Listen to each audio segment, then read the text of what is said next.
Okay guys, we're back out here. Let me put the radio a little lower. That's lower. What are we doing? Made a video, haven't posted it yet on the distributor. Didn't want to post a video until I contacted 805 Road King.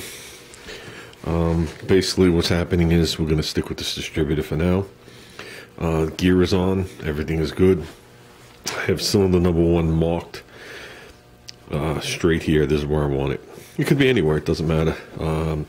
The vacuum advance delete is in, or lockout as they call it, is in. We don't require vacuum advance on this setup. The MSD coil's back on. That's where we had it. Okay, since I'm going to leave this setup, we're not going to put the XL coil on, and we're not running the solid core wires, none of that stuff. It's all gone. None of it's even sitting here anymore. So it's going to be the MSD distributor. This is a Mallory Super Cap, or Super something cap it's called. We got the Blaster 2, the original Blaster 2, made in the United States before they switched them over to Mexico. It's not having problems. 6AL box, which will be inside the car, and Moroso spiral core wires. I'm not sure what model number he ordered. He ordered them yesterday. They'll be here tomorrow. They're big mamas, that I can tell you. Okay, did you ever get lazy? You know you don't have the right tool in your hand, but you're not getting up anyway. This is basically what we have.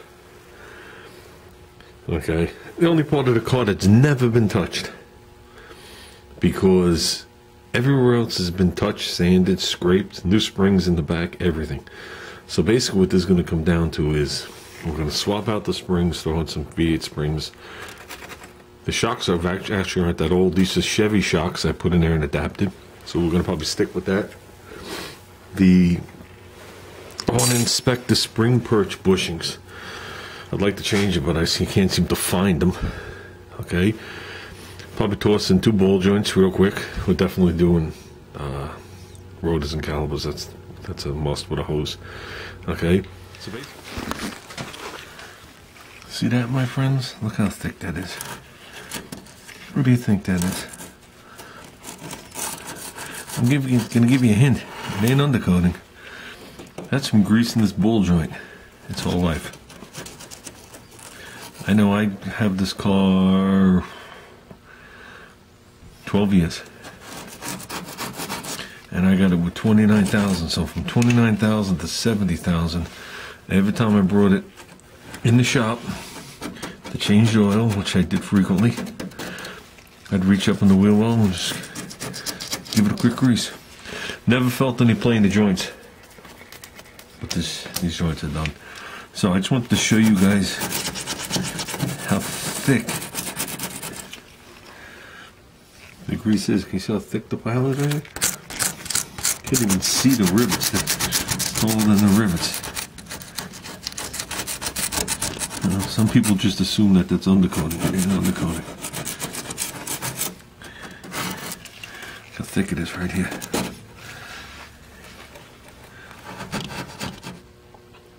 There you go. An initial scrape and just a quick wire brush at this point. Now I can see the rivets for the ball joints. It's like a no-brainer. These ball joints, you just whack off the heads and you replace them. You say to yourself, why wouldn't you just change the ball joints, which I'm going to do. But if you guys went back, or if you remember, I posted that video on the person that put those brand new ball joints in the car. They lasted a week, 2 weeks, a month, and that was it. And it ripped the ball right out of the socket. So the original ones were in there for 150,000 miles or some stuff. So they had them done at an independent shop, big shop. 3 bodies standing in front of the shop, if you know what shop I'm talking about. Sounds like a comedy act, the 3 names. But yeah, it's not their fault. They actually didn't do anything wrong in the installation, other than the fact that the parts were just cheap garbage. And the people were driving it, And they said it started to squeak. They heard a funny noise. Next thing you know, the tire was ripped off. So they were lucky they didn't get killed or kill anybody. Because when that tire came off, it took the fender, the weld, everything, ripped it clean off, and there was the joint, ripped it in half, and yeah. So, and the other side wasn't much better. The other side, they were ungreased from the factory. They didn't have any kind of grease fittings. They were dry, and they were just poor.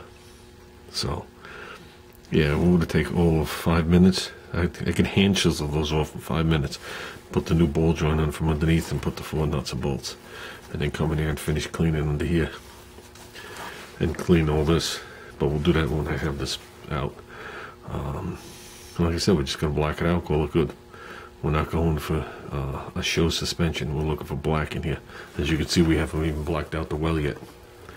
So all the factory undercoating's intact. The frame rail was sanded down, if you remember, stripped down, so that's all good. And this is a little thicker than undercoating because there's no fender well in this car. So okay, let's get the other side off. There it is, laying there, just so you know. And we'll put this in the trash. There they are. Unnecessary weight. We don't need brakes. We'll just stick our feet out. Oh, that one was hard. So I couldn't get a good swing on it. It's a rocker panel. But you can see how much just came off just from whacking it. Look at this. How thick it is.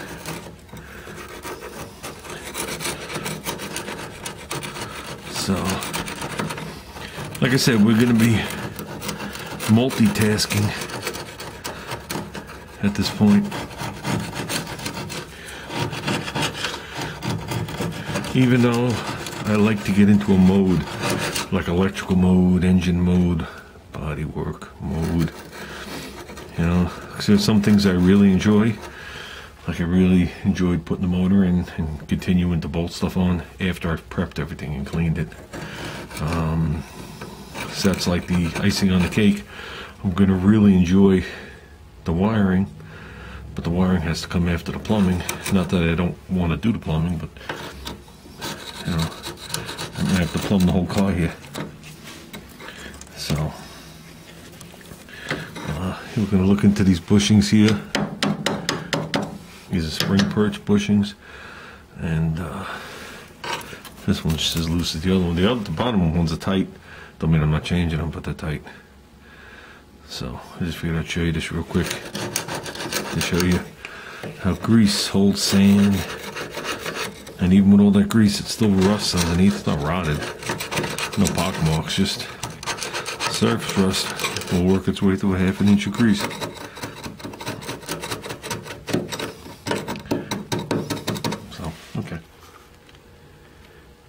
Okay, 10 minutes worth of work. I keep bringing this up to you guys because I'm still not using cleaner. The more I could do with this without cleaning, the better. For a lot of reasons. One is any of the undercoating I use to black out the tunnel won't handle brake cleaner too well. And 2, I don't want to get it through any of these small holes into my engine compartment. 3, I don't want to inhale it. Well, that should be number 1. It's bad enough I'm in the environment as it is all day. So, this is just a basic clean right now. The majority of the grease is off. It's right there. We'll do what we did on the other side. I'll dump this pig mat. I'll sweep up before it gets stepped in.